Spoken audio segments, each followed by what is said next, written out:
Hello, welcome back to the reading of the poem of the Man God, written by Maria Valtorta, Volume 3.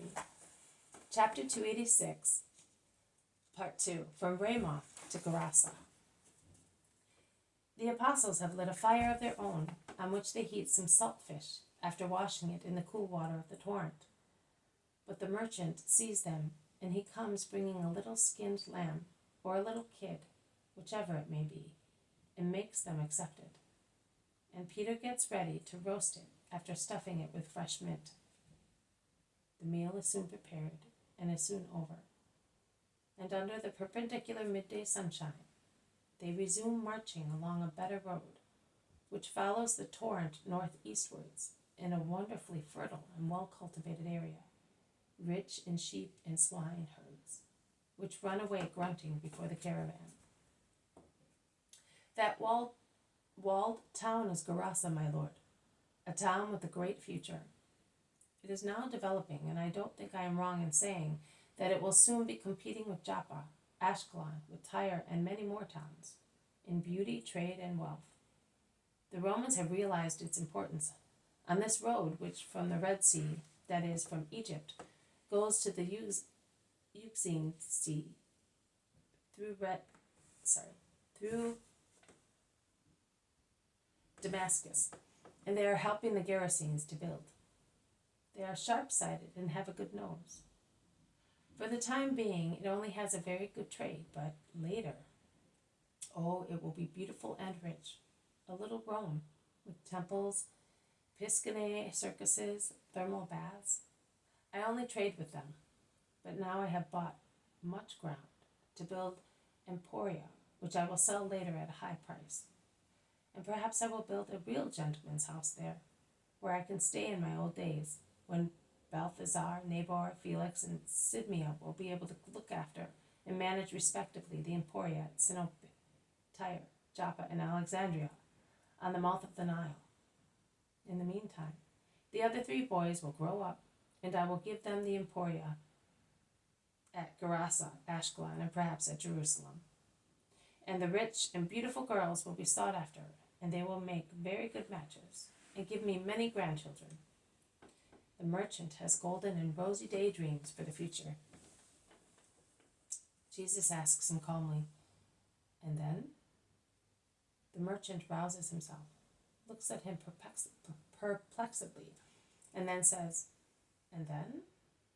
That is all. Then death will come. It is sad, but that is it.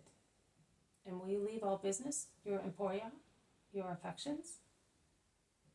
My lord, I would not like to, but as I was born, I must also die, and I shall have to leave everything.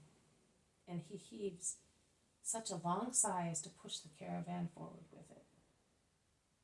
But who told you that once you are dead, you leave everything? Who? The facts of life. Once you are dead, that is all. You have no hands, no eyes, no ears. You are not only hands, eyes, and ears. I am a man, I know. I have other things, but they all end with death. It is like the setting of the sun. Its setting destroys it, but dawn creates it once more, or rather it presents it again. You are a man, you said so. You are not an animal like the one you are riding. An animal once dead is really finished. Not you. You have a soul. Do you not know? Do you not even know that anymore? The merchant hears the sad reproach, a sad but kind reproach, and he lowers his head, whispering, I still know that. So, do you not know that the soul survives? I know. Well then, do you not know that it still has an activity in the next life? A holy activity if it is holy, a wicked one if it is wicked. And it has its sentiments. Oh, it has them indeed, loving ones if it is holy, hateful ones if it is damned. Hateful against whom? Against the causes of its damnation. In your case, your business, the emporia, your exclusively human affections. Loving affections for whom? For the same things. And what blessings can a soul bring upon its children and their activity when it is in the peace of the Lord? The man is pensive. He says, "It is late. I am old now." And he stops his mule. Jesus smiles and replies, "I will not force you. I advise you." And he turns round to look at the apostles, who in the halt before entering the town are helping the women to dismount and are picking up their bags. The caravan sets out again and soon enters the busy town through the gate watched over by towers. The merchant goes back to Jesus. "Do you want to remain with me? If you do not drive me away, why should I not want to?" "Because of what I said to you. I must make you, the Holy One, sick." "Oh no, I have come for people like you, whom I love because you are the most needy.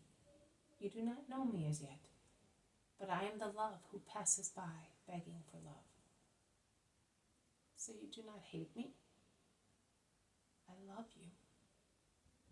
Tears shine in the man's deep eyes, but he says, smiling, "In that case, we shall stay together. I am stopping at Gerasa on business for 3 days. I leave the mules here and take camels. I have a caravan stage in the major halting places, and a servant looks after the animals I leave in each place. And what will you do?" "I will evangelize on the Sabbath. I would have left you if you had not stopped, because the Sabbath is sacred to the Lord." The man knits his brows, is pensive, and with some difficulty he agrees. "Of course. It is true. It is sacred to the God of Israel. It is sacred. It is indeed." He looks at Jesus. "If you allow me, I will consecrate it to you. To God, not to his servant. To God and to you. By listening to you, I will do my business today and tomorrow morning, and then I will listen to you. Are you coming to the hotel now?" "I have no option. I have the women and I am not known here." "Here it is. It is mine. It is mine because my stables are here year after year. I have large rooms for the goods if you wish." "May God reward you. Let us go." This has been a reading from the poem of the Man God, written by Maria Valtorta, Volume 3, Chapter 286, Part 2, From Ramoth to Gerasa. Thank you for listening. I will see you tomorrow.